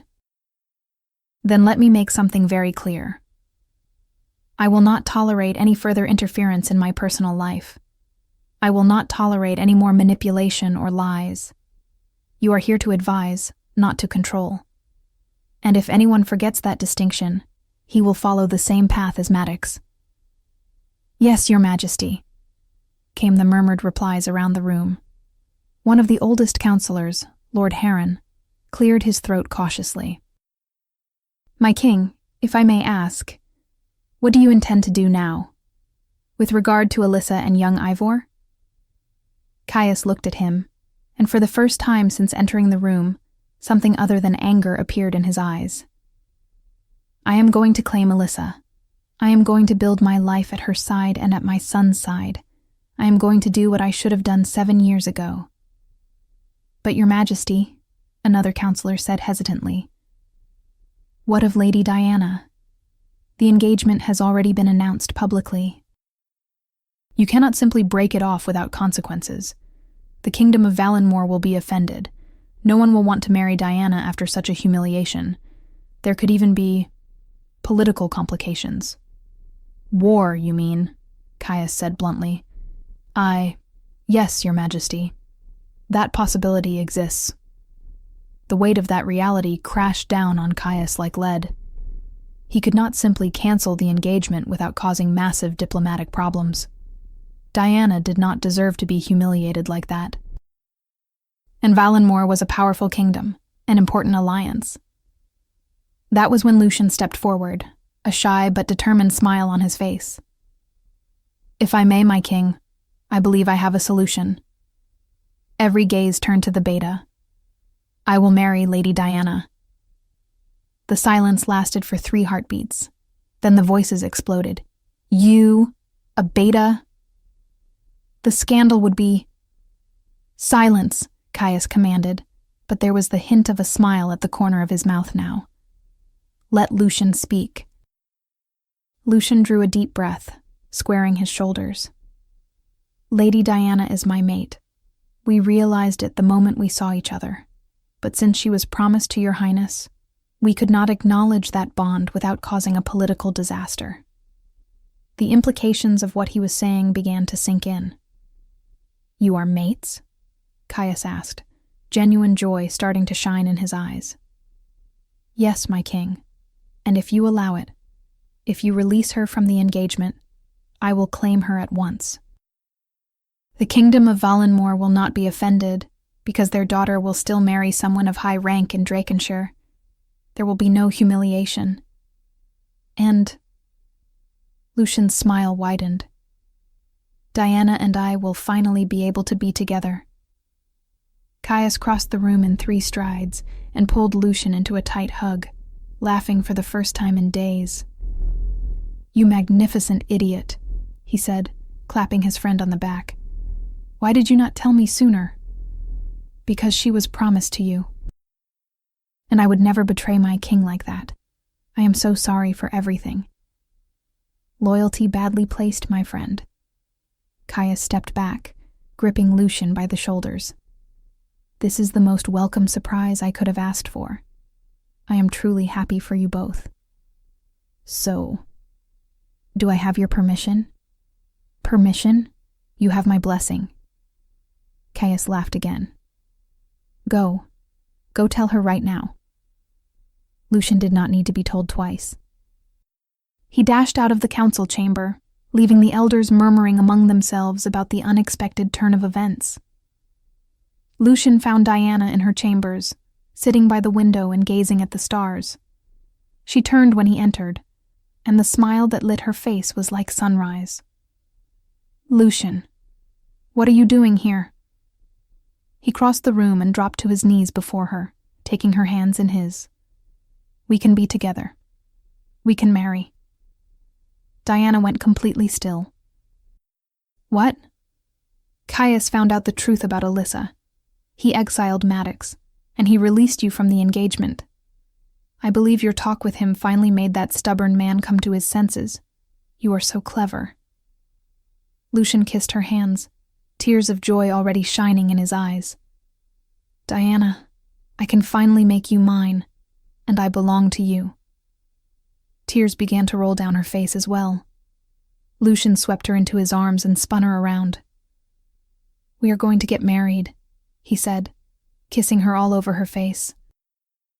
Right away, tomorrow if possible. I will not wait even one more day to make you my wife. Diana laughed through her tears. They kissed there, finally free to love openly, finally able to claim the mate bond they had discovered months before, but had been forced to keep secret. And as they held each other, 2 mates at last united. Fate, which had seemingly conspired to keep them apart, finally stepped aside and let them find their happiness. The next morning, Caius went to the chambers where Alyssa and Ivor were staying.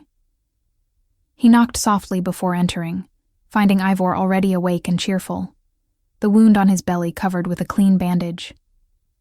Dad! Ivor jumped off the bed as soon as he saw him. Caius knelt and carefully examined the wound. A mark of honor, he said with a smile. But promise me you will be more careful in your next lessons. I promise. Ivor hugged his father, and Caius hugged him back, holding his son with that fatherly love that grew stronger every day. But throughout the whole conversation, his gaze kept drifting to Alyssa. She stood near the window, wearing a simple but neat dress, her hair braided loosely. Every time their eyes met, there was a spark between them, a tension that thickened the air. Ivor, Caius said at last. Why do you not go down to the stables? I asked the handlers to show you the new foals that were born. Ivor's eyes widened. Can I? You can.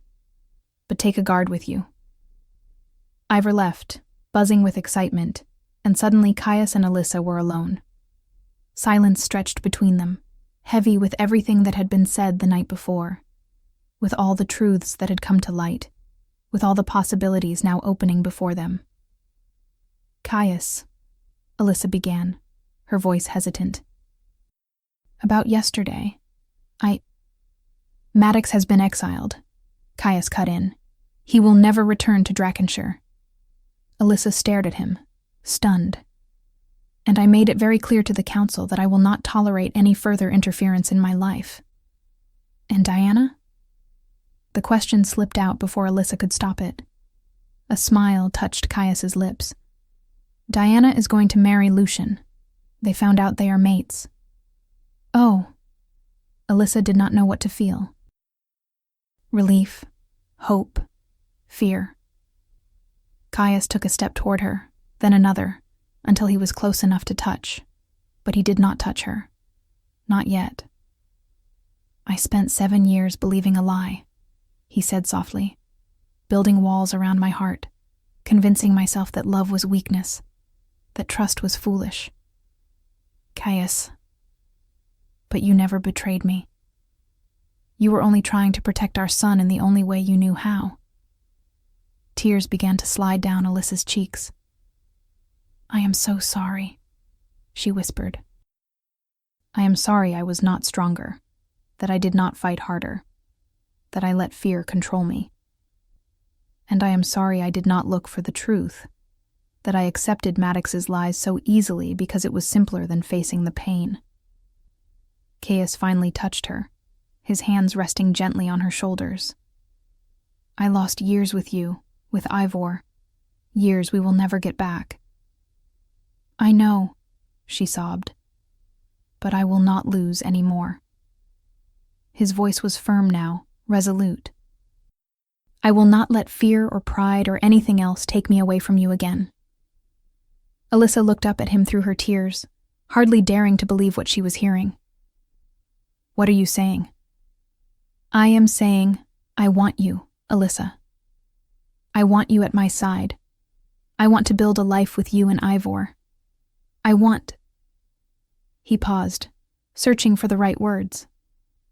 I want to claim you as mine, before the entire kingdom. Alyssa's heart was pounding so hard she could barely breathe. But the council, the laws, Ivor is still considered a bastard. Then I will change the laws. I will fight for Ivor's right to inherit, and I will fight for the right to have you as my mate. He leaned in, pressing his forehead to hers, his breath mingling with hers. Give me a chance, he whispered. A chance to fix everything I broke. A chance to be the man you and Ivor deserve. A chance to love you the way I should have loved you all along. Alyssa closed her eyes, tears still falling, but now they were tears of joy mixed with pain. She whispered back, Yes, Caius. And there, in chambers flooded with morning light, with their son happily exploring the stables outside, Caius finally kissed her. And it felt like coming home, like finding the missing piece of himself, like breathing for the first time after being underwater. Epilogue. 3 days had passed since Caius had revealed his true feelings.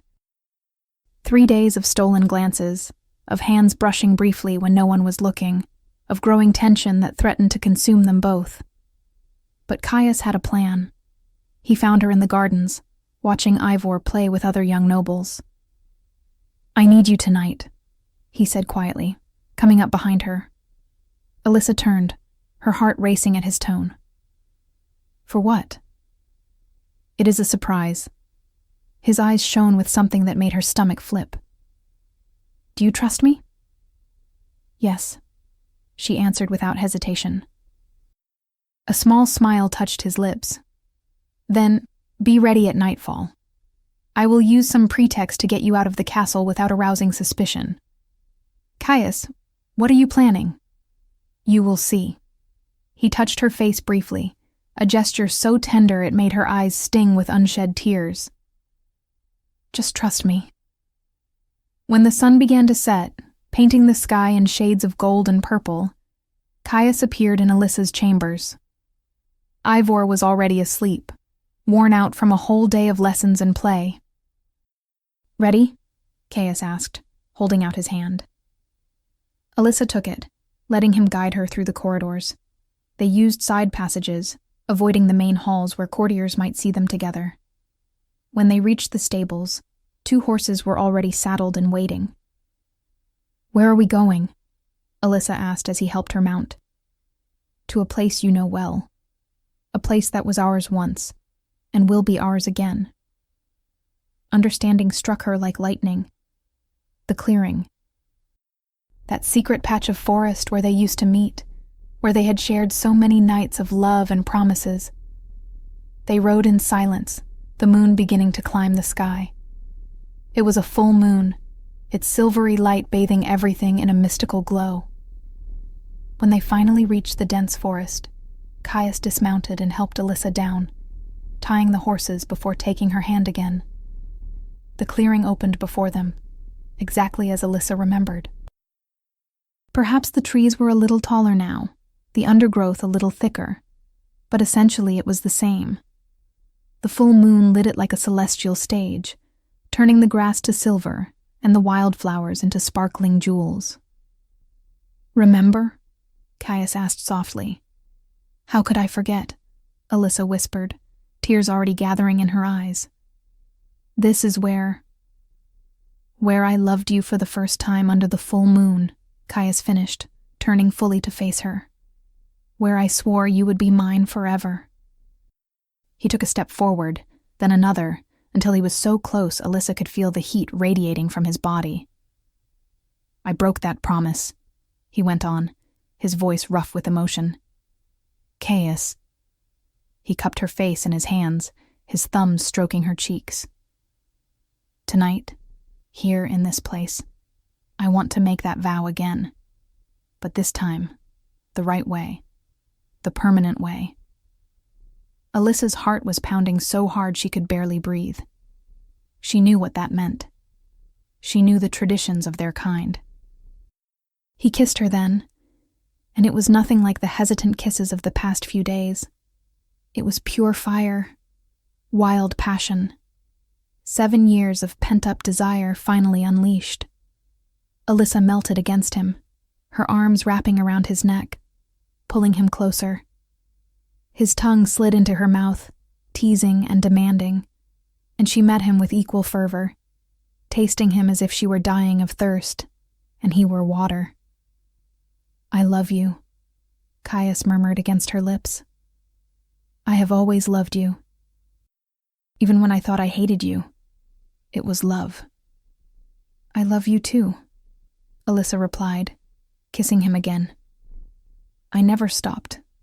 Not for a single second." Caius lifted her as if she weighed nothing and laid her gently down on the soft moonlit grass.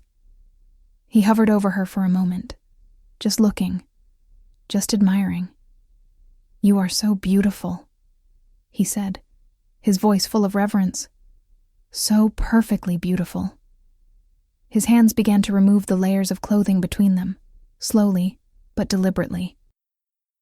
Every bit of exposed skin was worshipped with kisses, with touches that made Alyssa tremble. When they were finally skin to skin, Caius paused, looking deeply into her eyes. "Once I mark you, there is no going back," he said.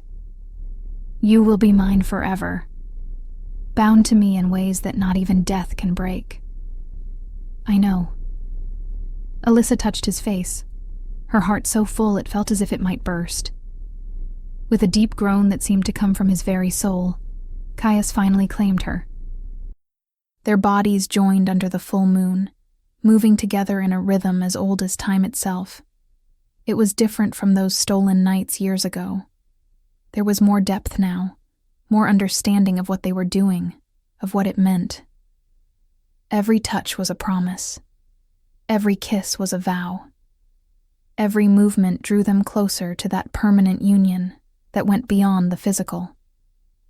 "Mine," he whispered against her skin. "Finally. Completely mine." "And you are mine," Alyssa answered, pulling him into another kiss. 3 days later, the great hall of Drakenshire was full.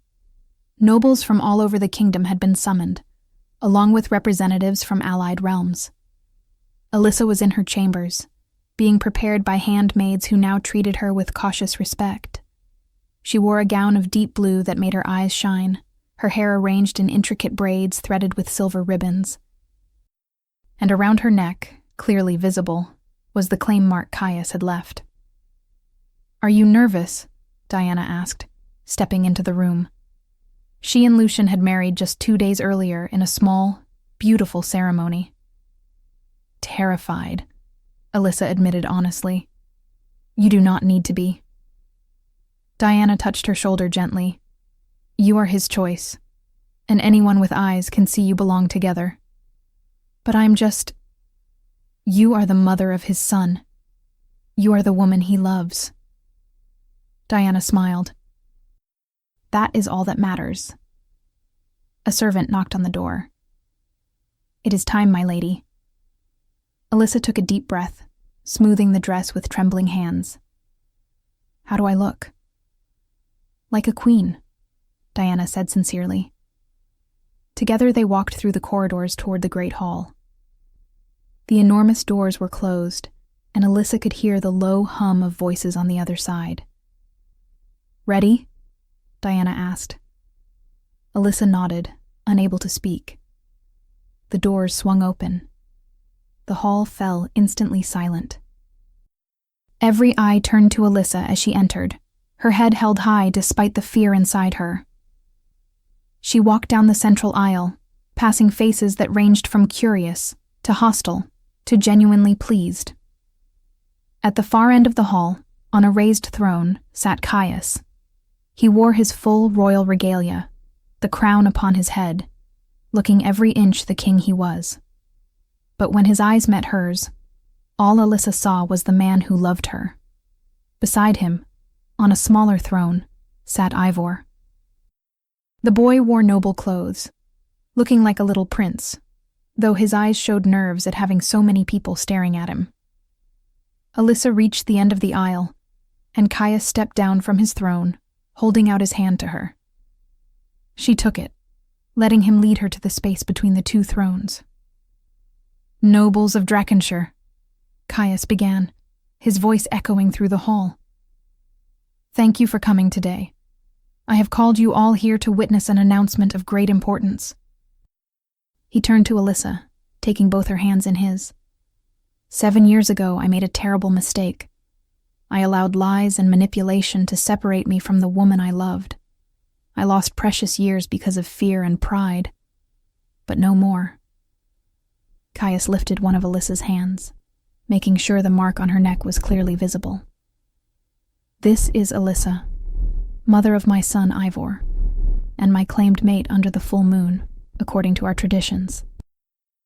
Murmurs rippled through the crowd, but Caius went on, his voice rising above them. "I know some of you will question my choice. You will say that a queen should be of noble blood, raised in royal halls, well-versed in politics and etiquette."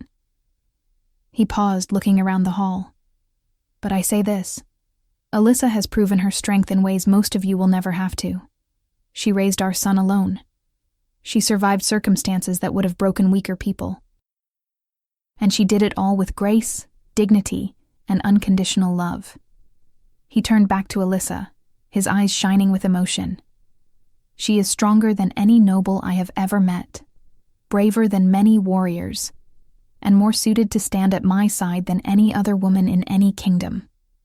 Caius faced the crowd again, his voice taking on that tone of absolute command. "As of this day, Alyssa is recognized as my Queen of Drakenshire, and anyone who disrespects her disrespects me." The silence that followed was heavy. Then slowly, Lucian began to clap. Diana joined him. Then some of the guards who had watched Alyssa care for Ivor so devotedly. Then more and more people, until the entire hall was applauding. Caius crowned Alyssa right there, before everyone. The crown was delicate but beautiful, silver intertwined with moon-colored stones. As he set it upon her head, he whispered for her ears alone, "My queen, my Alyssa." Tears were flowing freely down her cheeks now, but they were tears of pure joy. "My king, my Caius." He kissed her then, before the whole kingdom, a kiss that sealed everything they had promised each other. When they parted, Caius reached out a hand for Ivor, who jumped down from the throne and ran into his parents' arms. The three of them embraced there, a family finally reunited, finally whole. "My son," Caius said aloud, holding Ivor against his chest. "Prince Ivor of Drakenshire, heir to the throne." That night, after the feasts and celebrations, Caius took Alyssa and Ivor to the castle's private gardens. The moon, still nearly full, bathed everything in silver light. "Look, Mom," Ivor pointed at the sky.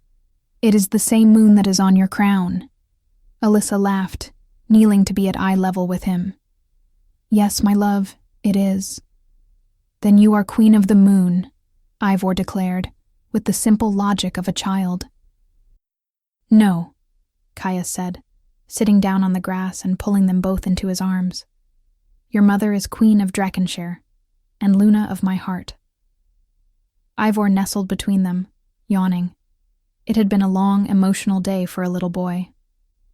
"Tell a story," he asked sleepily. "What kind of story?" Alyssa asked, stroking his hair. "About how you met. About when you fell in love." Caius and Alyssa exchanged a look over Ivor's head, and in each other's eyes they saw everything. The painful past, the precious present, the hopeful future. "Well," Caius began, his voice gentle, "once upon a time there was a foolish prince who did not have the courage to face his own fears and built a wall around his heart. He preferred to blame others rather than take responsibility for his own mistakes, until one day he understood that loving requires humility, and that love only begins where pride ends. And when he finally dared to reach into the puzzle of his own life, he discovered that the missing pieces were exactly the ones he had tried hardest to ignore. He just needed to find them, and have the courage to put them in the right place."